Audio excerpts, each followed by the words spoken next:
Malicious cybersecurity attack. So, first, what is malicious? Malicious is to harm, and cybersecurity is to attempt to break or to steal. And the sudden digital shift occasioned by the pandemic have been exploited by the malicious actors, particularly through the development of cyber attacks. An Interpol used study from 194 member countries to assess the rise in cyber-related crimes. During the pandemic, they found that 907,000 spam messages and 737 incidents related to malware, and 48,000 malicious URLs, all related to COVID-19, were detected in one 4-month period from January to April of 2020. So, in COVID-19 era, they found that 907,000 spam messages and 737 incidents related to malware, and also 48 malicious URLs, all related to COVID-19. So, in COVID-19 era, hackers, they took advantage of it. They make fake websites to trick people. They use pandemic to fool and harm people online. Kasi in the pandemic era, more and more people nagre-rely online because kumakalat or naglalaganap na sakit, which is an COVID. Malware is often found in fake websites, used as vectors for attackers. In the first 3 quarters of 2020, 21% of breaches involved ransomware impacting health organizations. Significantly, Microsoft reported that ransomware groups targeted healthcare and critical services. The World Health Organization reported a 5-fold increase in attackers and online fraud in April 2020, including a fake COVID-19 relief donation websites. So, what is malware? So, when we say malware, short for malicious software, includes ransomware. Monin sinisiringa, and ransomware groups targeted healthcare and critical services. Kasi nga in COVID-19 era, may mga malware, may naghimo sila sa mga fake donation websites. Kundiin, pag nagdo-donate ka, dili ito mahingad to mga naapektuhan ng COVID-19. Mahingad to ito mismo sa mga malware, which is ang mga naghimo mismo ito ng mga fake donation websites. So, in 2020, nag-level up itong siya. Kasi nga, nagre-rely man kita sa online. So, more and more online malwares and nag-level up siya in 2020. So, ano ang sinisiring ta na ransomware? So, ang ransomware is ginlalak nira an imo file nga nagde-demand sirahin kwarta para ma-unlock ang imo file. Kung mga tao, may ginyayakan kita nga hostage, then sa data naman is may ginyayakan kita, ay may ginangaranan kita, ay may sinisiring kita nga data hostage.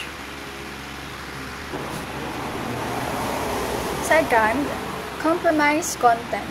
During the pandemic, the high demand for information lead to increased information sharing. Aberration investigation found that web application and breaches accounted for 42% of all breaches in 2020. Doubling from the previous year, vulnerabilities is default image and video. Viewers on mobile phones and devices were identified and could be exploited by malicious actors. So, more people went online for work and school, and more stole data. So, mostly through website nga. And may sinisiring na fake links or fake applications. Nagpa-pop up itong siya sa mo phone nga nagpre-pretend na pag i-click mo sa siya, mag-a-update mo phone. But the truth is, very itong siya mag-a-update. Kasi nga, ibig sabihin nito, isusulot na kukuha na hacker ani mo mga information. Amo ito natawag nga identity thief. Ano ba ang sinasalita nga fake application. Ito nga fake application nga fake update pero virus nga iton siya. Nga kung naka-experience na kamo is nagkukuan sila nga mag-insert ka nga to photo, then may da ka nga to file nga i-filled up mo nga to, dibutang mo na yung mga personal information. So be careful kita with that. Phishing and spoofing. So phishing and spoofing often occur together as attack vectors. September 2020 survey found that 47% of respondents click on a phishing email while working. Google reported 18 million daily COVID-19 related phishing and malware emails in 1 week in April 2020. There was also an increase in phishing attacks impersonating pandemic authorities like the World Health Organization, targeting remote workers, and leading to identity theft and transaction fraud. So, what is phishing? So, phishing naman is, itong siya ang nag-send fake emails. And spoofing naman, nagpretend itong sila mga trusted groups. So, sinisiring the day na in September 2020, survey found that 37% of respondents click on phishing email while working. So, nag-click ang mismo nila mga respondent an email while working. So, itong email is ang fake email itong siya. Ito ang sinisiring niya, phishing. Then, in the pandemic naman, authorities like the World Health Organization targeting remote workers and leading to identity theft and ransom fraud. So, lots of phishing email patungkol sa COVID-19. Then, spoofing is targeted work from home, lead to identity theft ang mga panluloko na related sa kwarta. The last one is leakage or information leakage and credential dumps. Exploit can cause information leakage, leading to credential dumps.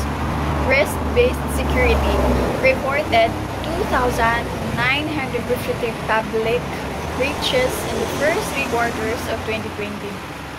A 51% decrease from the previous year. Information leakage can result in loss of intellectual property, blackmail, especially with health-related data, and data privacy violation.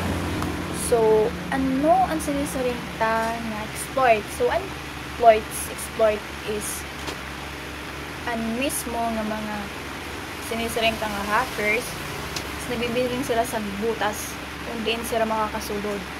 Or sinisiling ta nga mga vulnerabilities, mga kahinaan. Na kung diin, makakakuha sila, makaka-steal sila sa mga information.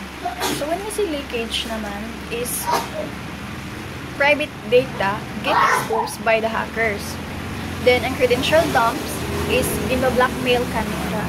So, it stated here that it reported na may 202,953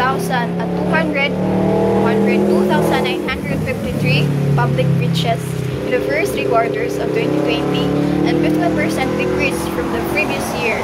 Information leakage can result in loss of intellectual property, blackmail. So, amo na ito ang sinisiri nga ang credential dumps. So, that's all. Thank you.